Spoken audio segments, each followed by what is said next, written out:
আসসালামু আলাইকুম সবাইকে, আশা করি সবাই ভালো আছেন। ক্রিকেটে বাংলাদেশের নেক্সট অ্যাসাইনমেন্ট নিউজিল্যান্ড।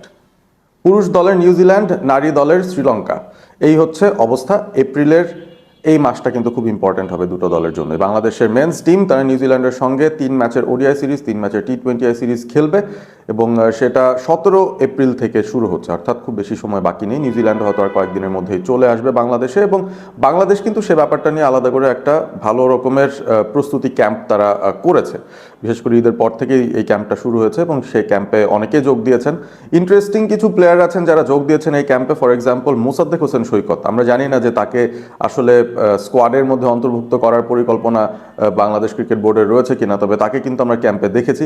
আরও অনেকজনকে দেখেছি, আলিস আল ইসলামকে দেখেছি। অবভিয়াসলি সেটা একটা এনকারেজিং ব্যাপার, কারণ তাকে আমরা আসলে ন্যাশনাল টিমে দেখতে চাইছি বা ভাবছি যে তিনি যে কোনো সময় চলে আসবেন। স্পেশালি টি20 ফরম্যাটের কথা যদি চিন্তা করি, সেই স্কোয়াডে অবাক হব যদি আলিস আল ইসলাম এবার অন্তত স্কোয়াডের মধ্যে না থাকেন। তবে যে বিষয়টা নিয়ে আসলে আলোচনা করতে চাই সেটা হচ্ছে বাংলাদেশ নিউজিল্যান্ডের মতো তারা এক্সপেরিমেন্ট করবে কিনা। কারণ নিউজিল্যান্ড তারা মোটামুটি একটা লেস এক্সপিরিয়েন্সড একটা টিম তারা কিন্তু নামাচ্ছে বা বাংলাদেশে পাঠাচ্ছে। তার মধ্যে আবার 1-2 জনের ইঞ্জুরিও হচ্ছে, তাদেরকে রিপ্লেস করে আরও 2-1জনকে নিয়ে আসছেন। সো সেটার পিছনে বেশ কিছু রিজন আছে। অবভিয়াসলি নিউজিল্যান্ডের মেইন অনেক প্লেয়াররাই রয়েছেন যারা আসলে আইপিএল, পিএসএল এসব টুর্নামেন্ট খেলতে ব্যস্ত। প্লাস তারা আসলে ওয়ার্ল্ড কাপের আগে অন্তত ওডিআই টিমটার মধ্যে যাচাই বাছাই করে দেখতে চাইছে যে নতুন কাউকে আসলেই 2027-এর আগে বা সেই ওয়ার্ল্ড কাপের আগে স্কোয়াডের মধ্যে সিরিয়াসলি চিন্তা করে রেখে দেওয়া যায় কিনা। দের আর ফিউ শিওর শর্ট প্লেয়ার্স, তাদেরকে বাদ দিয়েই নিউজিল্যান্ড মোটামুটি একটা second string team. Second string বলতে not the most renowned names, এরকম কিছু নাম নিয়ে বাংলাদেশে সফর করতে এসেছে। এটা নিয়ে কিন্তু আলাদা একটা আলোচনা হয়েছে অলরেডি যে নিউজিল্যান্ডের এই টিমটা তারা কিন্তু এক্সপিরিয়েন্সড আছে। তারা ডেফিনেটলি এ দলের হয়ে গত বছরই বাংলাদেশে খেলতে এসেছিল এবং সেখানে ভালো পারফরমেন্স করেছে। তারা ইন্ডিয়ার সঙ্গে সিরিজ খেলতে এসেছিল, তখনও কিন্তু মোরলেস ওয়ানডে সেটআপে এই প্লেয়ারগুলো এসে খেলে গিয়েছেন। অর্থাৎ এক্সপিরিয়েন্স কম হলেও তাদেরকে নিয়েই নিউজিল্যান্ডের ওয়ানডে টিমের ভবিষ্যৎ চিন্তা করা হচ্ছে। সো তারা আসবে। বাংলাদেশের এন্ড থেকে আসলে আমরা কি দেখতে পাচ্ছি? বাংলাদেশও কি সেই পথে হাঁটবে, নতুন কাউকে সুযোগ দেবে, নাকি বাংলাদেশ তাদের বেস্ট অফ দ্য বেস্ট 11টা নিয়ে বা best of the best strongest squad নিয়ে নামবে? বাংলাদেশের লজিক হচ্ছে স্ট্রংগেস্ট স্কোয়াড নিয়ে হয়তো নামতে হবে, কারণ প্রত্যেকটা ওয়ানডে সিরিজ আমাদের জন্য ইম্পর্টেন্ট, প্রত্যেকটা ওয়ানডে ম্যাচ আমাদের জন্য ইম্পর্টেন্ট।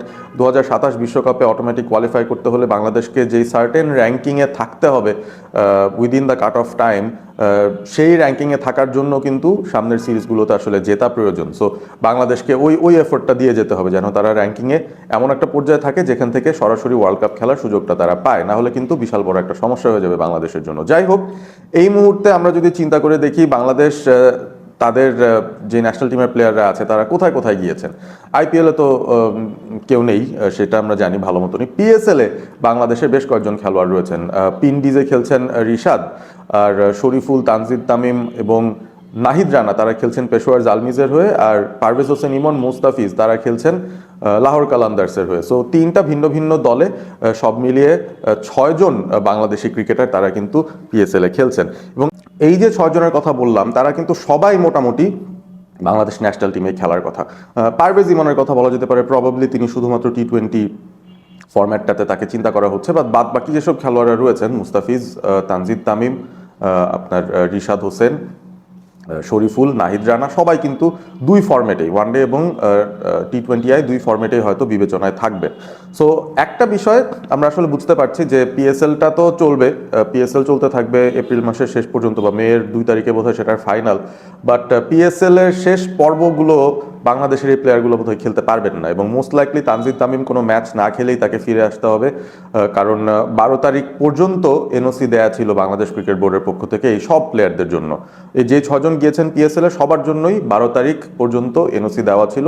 12 তারিখের ম্যাচ শেষ করে তারা ফিরে আসবেন বাংলাদেশে, এবং তারপর শুধুমাত্র মুস্তাফিজুর রহমান ওয়ানডে সিরিজ শেষ করে আবারও যেতে পারবেন লাহোর কালান্দার্সের হয়ে খেলতে, যদি তারা ওই কোয়ালিফায়ার্স কিংবা পরবর্তী ধাপগুলোতে যায়, প্লাস তাদের যদি ম্যাচ বাকি থাকে। সো শুধুমাত্র মুস্তাফিজকে ছুটি দেওয়া হয়েছে বা পরবর্তী এনওসি দেওয়া হয়েছে যে তিনি ওডিআই সিরিজ খেলে টেস্ট সিরিজটা স্কিপ করে পিএসএল খেলতে পারবেন। বাদ বাকি ক্রিকেটারদের জন্য কিন্তু সেই এনওসিটা দেওয়া হয়নি। অর্থাৎ পারভেজ ইমন, নাহিদ রানা, শরীফুল, তানজিদ তামিম, রিশাদ হোসেন তারা কেউই কিন্তু 12 তারিখের পর, এপ্রিলের 12 তারিখের পর আবারও পিএসএলে ফিরতে পারছেন না।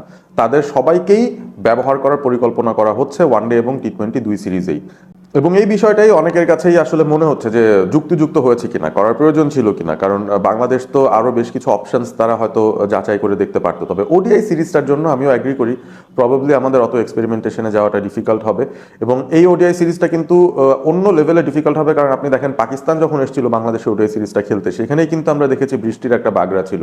আর এখন কিন্তু পুরোপুরি এপ্রিল মাস, ঝড়ের একটা মৌসুম, যে কোনো সময় বৃষ্টি টিষ্টি পড়তে পারে। সো এই সিরিজটায় আমার কাছে মনে হচ্ছে বৃষ্টির একটা সিচুয়েশন তৈরি হতে পারে, এবং যখন সিচুয়েশনটা তৈরি হবে তখন কিন্তু বাংলাদেশের জন্য একটা ডিফিকাল্ট টাইম অপেক্ষা করছে। কারণ উইকেটটা আমরা যেভাবে তৈরি করতে চাই, যে ধরনের উইকেটে আসলে আমরা খেলতে চাইছি, একটা ভালো স্পোর্টিং উইকেট যেখানে আমাদের বোলাররা ভালো চান্স পাবেন, যেখানে ব্যাটাররা রান তোলার সুযোগ পাবেন, ওরকম উইকেট আসলে তৈরি করা সম্ভব কিনা এই ধরনের উইকেটে বা এই ধরনের ওয়েদার কন্ডিশনে, সেটা কিন্তু একটা প্রশ্নের জায়গা থাকে। তবে আসার কথা এটাই, বাংলাদেশ তাদের সবচেয়ে শক্তিশালী দলটাই নামাবে ওয়ানডে ফরম্যাটের জন্য।